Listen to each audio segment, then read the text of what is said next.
आप लोगों के बड़े शुक्रगुजार हूँ कि आप लोगों ने अपना वक्त निकाला मेरी इस परेशानी को सुनने के लिए। मेरा नाम फ़राह आसिफ है और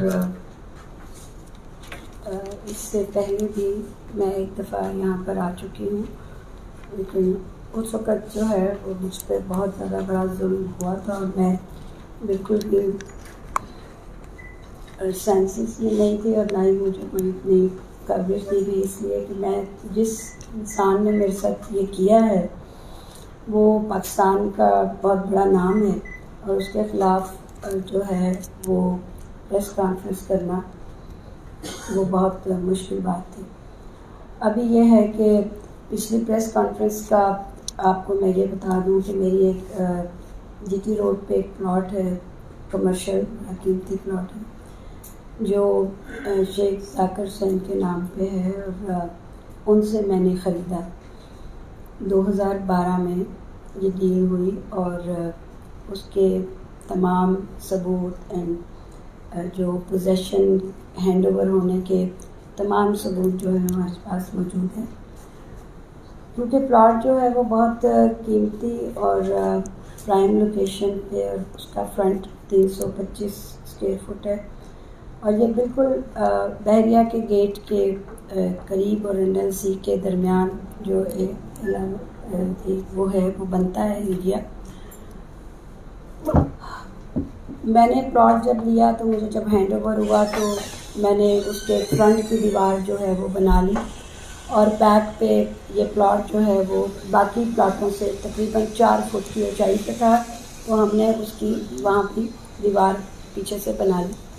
लेकिन मेरे जो डॉक्यूमेंट्स हैं वो हदूद अरबे के साथ रजिस्ट्री है, ताकि मेरे लिए कोई प्रॉब्लम वाली बात नहीं है कि मेरे लेफ़्ट पे किसका प्लॉट है, मेरे राइट पे किसका है, मेरे बैक पे कौन जो है किसकी प्रॉपर्टी है और फ्रंट पे जो है वो जीटी रोड है। तो इस लिहाज से हमने तो कभी भी नहीं सोचा कि हमारे साथ कोई लैंड माफिया या ये कब्ज़ा ग्रुप हमारे प्लॉट के ऊपर नज़र रखी हुई है और ये कोई प्लानिंग कर रहे हैं। तो मैं अक्सर औकात अपने प्लॉट पे जाती रहती थी और वो सफाई वगैरह करा दी, 4 दीवारी उसकी बनी हुई थी।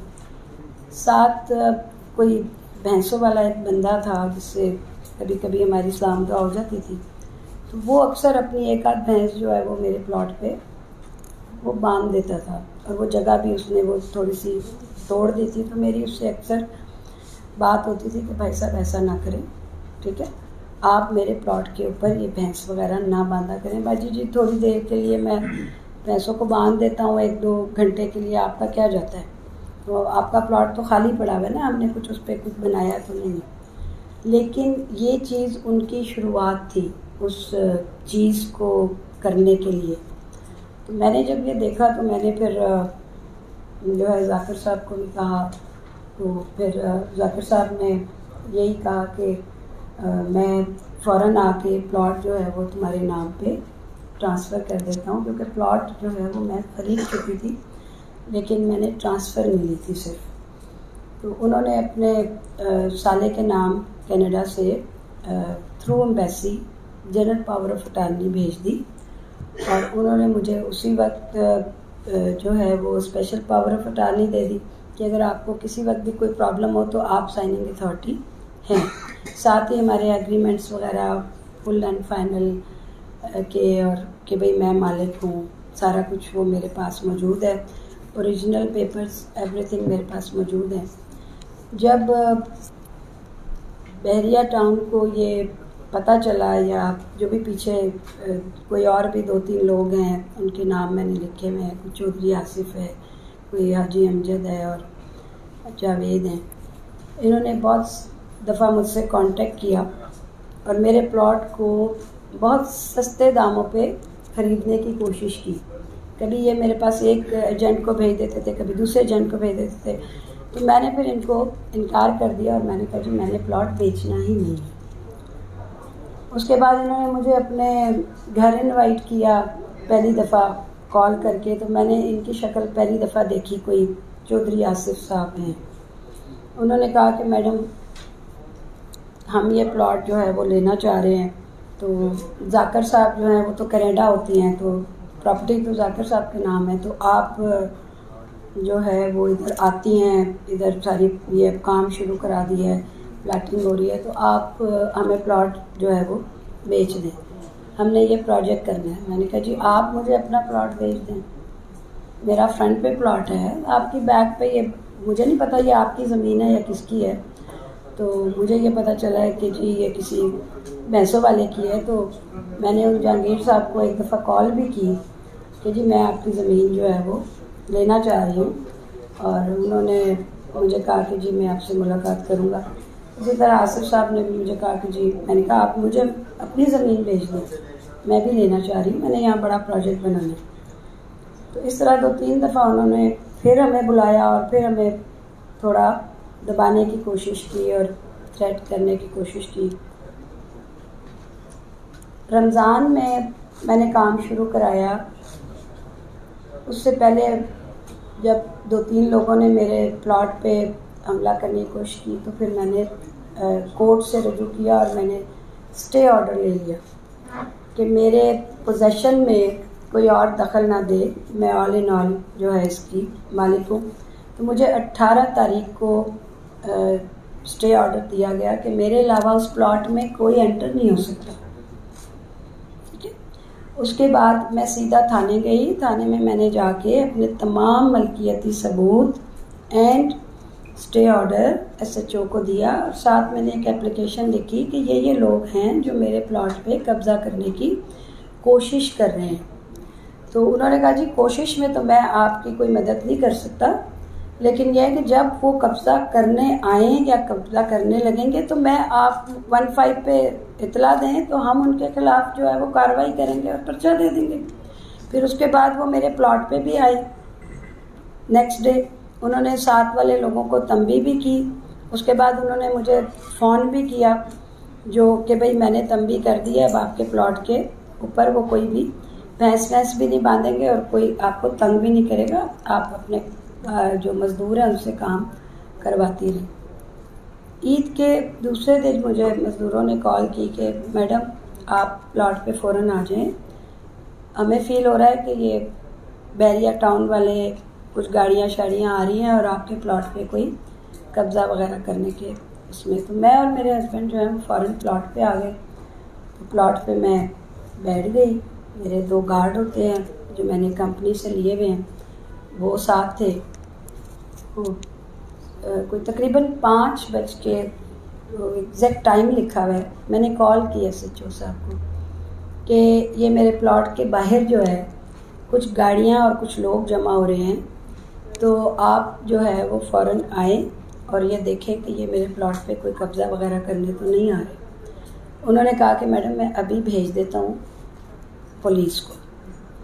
पुलिस 10 से 15 मिनट में सर आ गई और उसमें 2 लोग थे, 2 पुलिस वाले गाड़ी में आए। मैं उनका नाम नहीं जानती, अब मैं उसका नाम जानती हूँ। उसमें से एक का नाम जाहिद था, इंस्पेक्टर जाहिद। वो आए, उन्होंने देखा कि मैं प्लॉट के अंदर बैठी हुई हूँ चरपाई पे, मेरे 2 गार्ड बैठे हुए हैं, 3 मजदूर बैठे हुए हैं। उन्होंने बाहर जो भी लोग थे उनको कहा कि भाई आप लोग प्लॉट के अंदर एंटर नहीं हो सकते, ये स्टे ऑर्डर हुआ हुआ है और ये जो है ना मैडम का प्लॉट है। तो 2 घंटे उन्होंने मुझे प्रोटेक्ट किया, पुलिस के वो 2 जो भी सिपाही आए थे। और उसके बाद जो है तकरीबन 9 बजे का टाइम था, फिर इन्होंने अंदर घुसने की कोशिश की। तो साथ ही जो है वो मैंने दोबारा कॉल की, तो SHO ने कहा कि जी मैं अभी जो है वो इंस्पेक्टर को भेजता हूँ, वो आपकी FIR जो है ना वो उसके लिए आपसे एप्लीकेशन ले लेगा। हनीफ साहब को ये ASI आया है और उसने अंदर आके कहा कि मैडम ये कोई बैरिया टाउन के ब्रिगेडियर साहब साथ उनके अंदर आए और उन्होंने कहा कि मैडम ये जो आपका प्लॉट है हमें नहीं मालूम था। तो मैंने कहा जी मैं तो 12 साल से इधर हूँ और मैं तो आती जाती रहती हूँ, मेरी सारी 4 दीवारी बनी हुई है। तो ठीक है मैडम, ऐसा है कि हमें कोई टाइम दे दें बेशक थाने में या आपके जो हनीफ साहब हैं, जो उस वक्त SHO के कहने पे आए थे, उन्होंने हमें कहा कि जी आप, और उनको भी कहा कि आप जो है वो कल 4 बजे थाने में आ जाओ। हमने कहा ओके। वो जो ब्रिगेडियर ताहिर साहब हैं वो भी प्लॉट से बाहर निकल गए और हनीफ साहब जो है वो चले गए रात के 9 बजे का। फिर इन्होंने 10 बजे के बाद अटैक शुरू किए बार बार, और मैं मुसलसल SHO 15 को कॉल्स करती रही और सारा डाटा मेरा मौजूद है। और इन्होंने मुझे SHO ने कहा कि मैडम आप जो है वो घर चली जाएं, आप यहाँ पर चरपाई पे अपने प्लॉट की जो है वो कब तक चौकीदारी करेंगी, हम कल जो है थाने में आप आ जाएं, आप घर चली जाएं। मैंने कहा मैं घर चली जाऊं ताकि ये लोग सारे मेरे प्लॉट पे कब्जा कर लें? तो मैं तो घर नहीं जाऊंगी, मैं तो पहले अपने ख़ानदान वाले सारे लोगों को बुलाऊंगी, यहाँ अपने प्लॉट पे बिठाऊंगी, उसके बाद जाऊंगी, क्योंकि तो गाड़ियाँ और ये सारा कुछ ले आए हैं। तो उसके बाद उसने कहा कि जी अच्छा ऐसा है कि फिर हम ऐसा करते हैं कि आपका प्लॉट जो है वो सील कर देते हैं। तो मैंने कहा जी कर दें, मुझे तो कोई प्रॉब्लम नहीं है, मेरा प्लॉट है, आप सील कर दें ताकि प्लॉट सेफ हो जाए, ठीक है। तो वो चाह रहा था कि किसी तरह मैं यहाँ से ना प्लॉट के ऊपर से चली जाऊँ। इसी काम में, इसी रोले गोले में 2-3 दफ़ा मैं बाहर निकली प्लॉट से, और मेरी जो है ना उन्होंने मेरे पे अटैक करने की कोशिश की। वो सारी मूवियाँ सर बनी हुई हैं, टाइम के साथ बनी हुई हैं, और मैंने नहीं बनाई। जिन भी लोगों ने मुझे भेजी उनका भी डाटा मौजूद है, ठीक है। वो सारी मूवियाँ बनी हुई हैं। इन लोगों ने इसी तरह ये काम जो होता रहा, धमकियाँ, जान से मार देंगे, फलां कर देंगे, वो सारी आपको मूवियों में नज़र आ जाएगा कि कौन कौन लोग मुझ पे अटैक कर रहे हैं। कि बैरिया वाले जो हैं वो सारे अटैक वाले आ गए थे हम पे अटैक करने के लिए। मैं अकेली औरत थी, मेरे पास कोई भी नहीं था, मेरे हस्बैंड के अलावा और कोई नहीं था, और 3 मज़दूर हैं जी। मज़दूरों का क्या काम है, वो तो बेचारे अंदर बैठे हैं, उनका क्या लेना देना, वो तो मिट्टी से भरे हुए हैं, उनका तो काम। सर इन्होंने जो मेरे साथ वहाँ किया वो तो मैं अब आपको यहाँ नहीं बता सकती, क्योंकि मेरे से वो दोहराया भी नहीं जाता। ASI जो हनीफ है, जो पहले मुझे 4 बजे का अगले दिन टाइम दे के गया था, वो बंदा एक औरत के साथ, उसने कपड़े पहने हुए थे नॉर्मल जो होते हैं, पुलिस वाले नहीं थे, वो एक औरत के साथ और 8-10 पुलिस वालों के साथ वो प्लॉट के अंदर आया। मैं बैठी हुई थी। मैंने हमेशा प्लॉट की ना पूरी फाइल अपने प्लॉट पे भी दी हुई होती है, ताकि अगर कोई भी आए तो मेरे जो काम कर रहे हैं बंदे वो उनको दिखा सकें कि कौन मालिक है, क्या सिस्टम है, ताकि अगर मैं नहीं भी हूँ तो वो। सर उसने अटैक कर दिया मेरे पे। उस औरत ने मुझे जो है वो बालों से पकड़ के पीछे से एकदम उसने मेरी बाजू वगैरह पकड़ लिए, साथ ही मुझे चरपाई से नीचे गिरा दिया। साथ ही हनीफ साहब ने, वो जो 2 हमारे गार्ड थे, उनको उन लोगों ने, पुलिस वालों ने पकड़ा, और बेचारे मजदूर जो साइड पे 3 बैठे हुए थे, मेरे हस्बैंड गए हुए थे खाना लेने, क्योंकि इस काम में इतना कोई 1 बजे के बाद की बात मैं आपको बता रही हूँ, रात के 1 बजे के बाद। और मैंने उनको कहा कि सब भूखे बैठे हुए हैं तो आप जो है वो खाना ले आए, तो वो उस वक्त वहाँ मौजूद नहीं थे, वो खाना लेने गए हुए थे।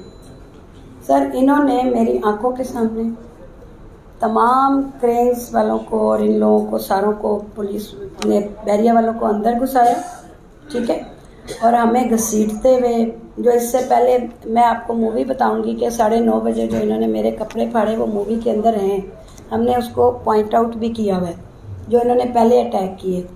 और मैं कह के थक गई हूँ कि ये आप क्या कर रहे हैं, मतलब है कि मेरे साथ, और इतना बड़ा अटैक हो जाए एक बंदे के पास कि वो अपने मालिक प्लाट के ऊपर बैठा हुआ है और उसके साथ ये अटैक हो जाए, तो उसकी क्या हालत होगी एक लेडी की। और रात के 1:25 का ये वाक़या है। उसके बाद ये हुआ कि इन्होंने हमें सब लोगों को अंदर किया। मेरे जो कंटेनर पड़े हुए थे प्लॉट के ऊपर, मेरे जो प्लॉट के ऊपर सामान सारा पड़ा हुआ था, चरपाइयाँ, कुर्सियाँ, सारा सारा जो सामान पड़ा था वो सारा इन्होंने, उनके बंदे इतने ज़्यादा थे कि 40-50 बंदा प्लॉट के अंदर घुस गया 1 सेकंड में। और क्रेनें जो पड़ी बाहर खड़ी थी, वो क्रेनों से मेरे उन्होंने जो मेरा जो कंटेनर है और वो उठाने शुरू कर दिए और मुझे साथ इन्होंने गाड़ी में डाला, अपने डाले में। इतनी देर में मेरे हस्बैंड सामने गाड़ी पार्क कर रहे थे खाना लाने के लिए। उन्होंने देखा कि ये क्या हुआ है, साथ ही वो भाग के मेरी तरफ आए तो पुलिस वाले ने उनको भी खींच के ना अपनी दूसरी गाड़ी में डाल लिया और वो हमें थाने ले गए। और मैं उस लड़की को पूछ रही हूँ, मैं कह रही हूँ कि देखें, आप खुद औरत हैं, आपको शर्म नहीं आती कि आप क्या कर रही हैं? आपको पता भी है कि मैं मालिक हूँ और मैं 4 दिन पहले भी थाने आई हूँ और 2 दफ़ा मैं और मेरे हस्बैंड आए हैं। और हम लोग जो मेरे जो साहब हमें लेके गए थे वो कुछ जानने वाले थे इनके, वो हमारे लंदन में होते हैं नवीद साहब, तो वो भी साथ थे हमारे गवाही के, मतलब गवाह वो भी। अल्लाह ने हमें अचानक वो ऐसा कि भाई वो आए हुए थे हमारे घर, तो हम उनको भी साथ ले गए थे। तो वो कहती है, आपको पता है आपने पंगा किससे लिया है? आपने बैरिया टाउन से लिया है। तो मैंने कहा ये जो सारा कुछ हुआ है, सारी मूवियाँ बन रही हैं ये वो। कहते हैं थाने में आप गई थी ना जो 4 दिन पहले, वो सीसी फुटेज ही गायब हो जाएगी। बीबी तुम किस दुनिया में रह रही हो? अपनी जान बचाओ, छोड़ो, जाओ, इन्होंने तुम्हें जिंदा भी नहीं छोड़ना। ये वो बात मुझे कर रही है गाड़ी में ले जाते हुए। एक पुलिस वाली कहती है मैं पुलिस वाली हूँ। वहाँ ले जा के सर इन्होंने हमें थाने वहाँ बिठा दिया, हमारे फ़ोन खींच लिए और जो मेरे पास जितने पेपर्स थे, मेरा बैग था, वो भी छीन लिया इन्होंने, एवरीथिंग। हमें इन्होंने कुछ 4 से 5 घंटे वहाँ बिठाए रखा और हमें इतना इन्होंने प्रेशराइज़ किया कि इधर अंगूठा लगा दो, इधर ये कर दो, तुम जो है वो अपनी जान की वो चाहती हो तो इनको प्लाट दे दो, ठीक है, वरना ना तुम्हें प्लाट मिलेगा, ना तुम्हें पैसे मिलेंगे, ना तुम्हें कुछ होगा। तो भाई हम चुप करके हमारे वकील को कॉल कर दें, हमारा जुर्म क्या है, हमारे वकील को कॉल कर दें। उस एएसआई ने जो अनीफ टाइप का, वो कहता है जी हमें आर्डर ही नहीं है कोई भी, ना आपको पानी मिलेगा ना कुछ होगा, और आपके पास से जो है वो इतना असला बरामद हुआ है, आपके पास से इतना फला हुआ है। तो मैंने सिर्फ ये कहा उसे, भाई साहब मेरे पास जो है ना, वहाँ जहाँ मुझे लेकर आए ना, वहाँ पर 10 लाशें भी मैंने खुद ही ना बंदूक से कत्ल की हैं, वो भी वहाँ से बरामद हुई भी होंगी। मुझे इससे कोई गरज नहीं है, आप जो मर्ज़ी कहते रहें, मुझे मेरे वकील से बात करा दें, ठीक है। और सुबह हमारा जुर्म बता दें हमने किया क्या। सर उन्होंने कोई चीज़ नहीं बताई। सुबह 5 के 6 बजे के दरमियान मुझे उन्होंने भेज दिया इस्लामाबाद की वुमेन पुलिस के पास। वहाँ पर उस लेडी ने जब हैंड ओवर किया तो उसने कहा कि जी किस जुर्म में इसको भेजा है आपने? उसने थाने फ़ोन किया तो उसको कहा गया कि जी अभी कोई पता नहीं है, आप इसे ना, कहती है तो फिर मैं इसे कैसे रखूं इस औरत को? तो कहते हैं इसको प्रोटेक्शन में रख दें। ये वो भी गवाही देगी कि उस वक्त तक ना कोई एफआईआर थी, ना कोई जुर्म था, ना कुछ। सुबह जब हम मजिस्ट्रेट के सामने पेश हुए हैं तो छुट्टी थी, आपको पता है पूरा कचहरी बंद था, सिर्फ एक जो है ना जज बैठा हुआ था। मैंने उस जज को जब हमें पेश किया गया तो मैंने पहला लफ्ज़ ये कहा कि जज साहब मुझे ये नहीं पता कि हमें किस जुर्म में यहाँ लाया गया है। ये मैं हूँ, ये मेरे हस्बैंड हैं जो वाइस प्रेसिडेंट की पोस्ट पे हैं, 32 साल की इनकी नौकरी है, अमेरिका के पढ़े हुए हैं, अब्दालियन है, मैं एक सीईओ हूँ फलां कंपनी की और मैं इस प्लॉट की मालिक हूँ और हमारे साथ रात को ये हुआ है। और मैंने सारी फाइल ला के उनके सामने रख दी, जज साहब के सामने। जज साहब ने जैसे ही वो मेरे स्टे ऑर्डर और वो सारा देखा कि जी मैं पुलिस में पहले जा चुकी हूँ, मैंने डेट वाइज जज साहब को बताया कि मैं इस दिन ये मेरा ऑर्डर हुआ है, इस दिन मैं पुलिस थाने गई हूँ। मैंने सारा देखा, फिर जज वो SHO साहब भी आए उन मौके पे, उन्होंने सारा कुछ देखा किया और अब ये मेरे साथ रात को मेरा कब्ज़ा दिलवाया है इस पार्टी को। उन्होंने एसएचओ को फ़ौरन बुला लिया बड़ा गुस्से में, और बहुत ज़्यादा उन्होंने मतलब अनॉयड फील किया। उनकी आवाज़ भी बहुत ऊंची हुई और उन्होंने कहा कि इमीडिएट मेरे सामने एसएचओ को पेश किया जाए। और फिर वो हनीफ आया, हमें उन्होंने कहा भाई आप लोग बाहर बैठे। हम बाहर बैठ गए।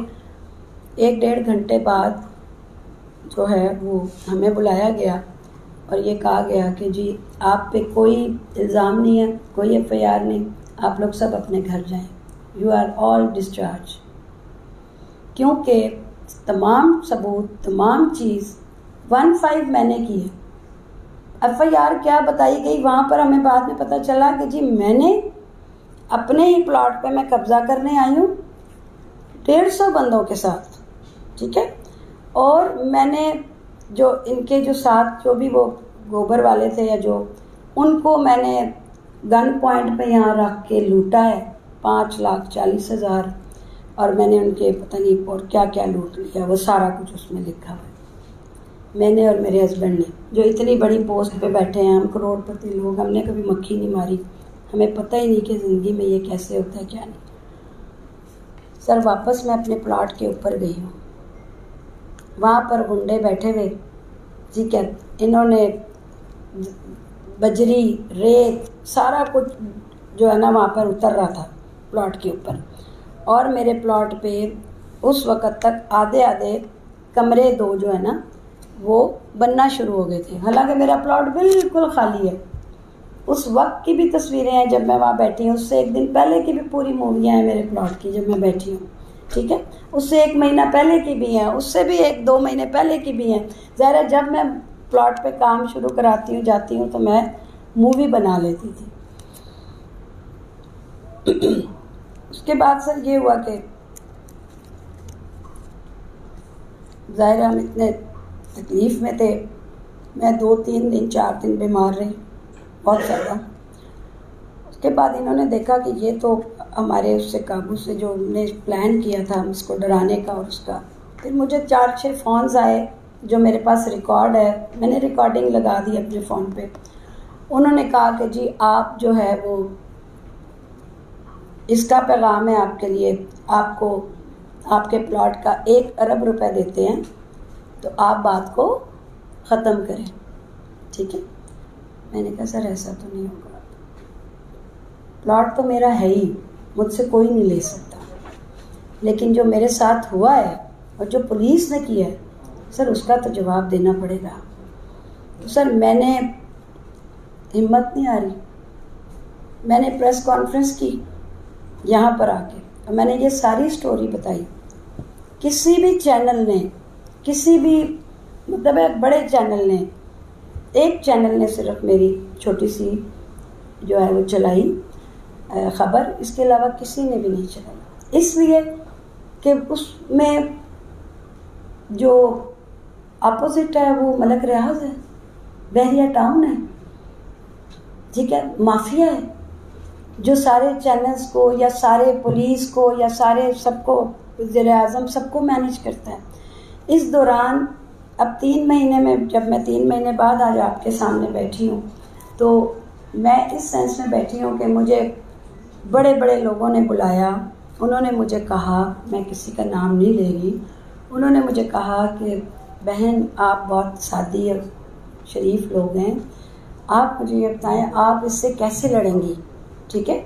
आपको वो पैसे दे रहा है आपके प्लॉट के, चलें थोड़े कम दे रहा है जो भी है, तो आप बात को ख़त्म करें, आप इसका मुकाबला नहीं कर सकती।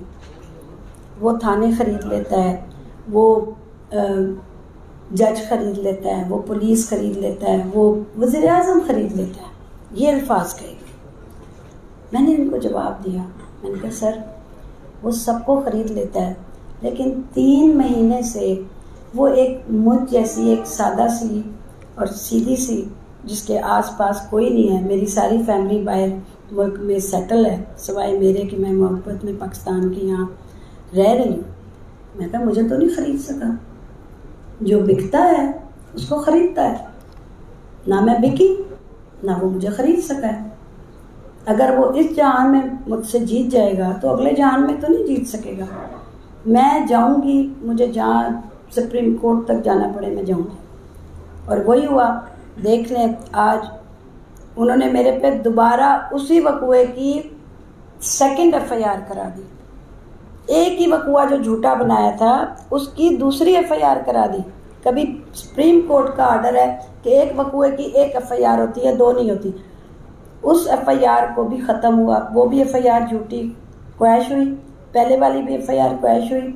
उसके बाद मेरा जो असल वकूआ हुआ उसकी मैंने 22 से लगाई और वो हाई कोर्ट से वो अलाउ हुई। और हाई कोर्ट से अब देख लें 10 दिन हो गए हैं सर कि उन लोगों के लिए क्रिमिनल प्रोसीडिंग का ऑर्डर हुआ है। हाई कोर्ट का मैं आपको ऑर्डर देती हूँ, वो आप पढ़ें। 29 तारीख का ऑर्डर है, जहांगीरी साहब ने दिया है। आज हमने कंटेम्प्ट ऑफ कोर्ट लगाई है और वो बिल्कुल भी एक एएसआई हाई कोर्ट के ऑर्डर को मानने को तैयार नहीं है। और जब मैं जाती हूँ तो वो ये कह रहे होते हैं कि मैडम मैं तो नौकरी से जाऊँगा अगर मलक रियाज के ख़िलाफ़ मैंने एफआईआर कर दी तो। अब हाई कोर्ट जो है उसने आज ऑर्डर दिया है, उनको नोटिस दे दिए हैं एसएचओ को। इसके बाद आपका अगला लाइम क्या होगा कि आपको लगता है कि इस पे कार्रवाई करनी पड़ेगी? आज का ये है कि आज उनको नोटिस गए हैं, एसएचओ को भी बुला लिया है और उन सबको बुला लिया है कि आपने ये ऑर्डर की वायलेशन क्यों की है। कंटेम्प्ट ऑफ कोर्ट जो है उन पे हमने लगाई है तो उसके ऑर्डर हुए हैं। और जज साहब ने ये कहा है मेरे वकील साहब को कि जो डेट मैंने नेक्स्ट वीक की डाली है इससे पहले आपका ये काम जो है वो हो जाएगा। लेकिन मैं ये आप लोगों से दरख्वास्त करती हूँ कि अगर मैं राइट पे हूँ तो कम से कम आप लोग मुझे सपोर्ट करें। मेरी एक एक चीज़ को मैं आपके सामने पेश करने को तैयार हूँ, ठीक है। हर चीज़ मेरे पास मौजूद है। महकमा माल जो है उसकी जितनी चीज़ें जो बैरिया ने सर पहले दिन एक 2 नंबर एफआईआर वो लगाई थी 6 कनाल की सर, एक 2013 की रजिस्ट्री लगाई अली रियाज के नाम की।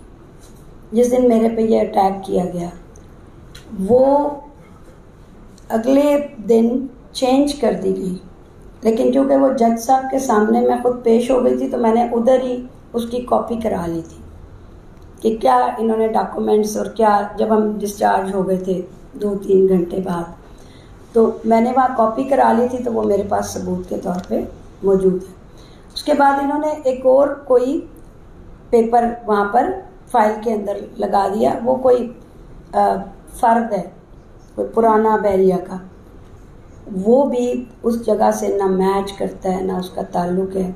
मेरा प्लॉट जीटी रोड के ऊपर है, बैरिया से या ये जो दूसरे मलक ये आसिफ वगैरह ये लालदीन के बच्चे इनसे कोई ताल्लुक़ नहीं है।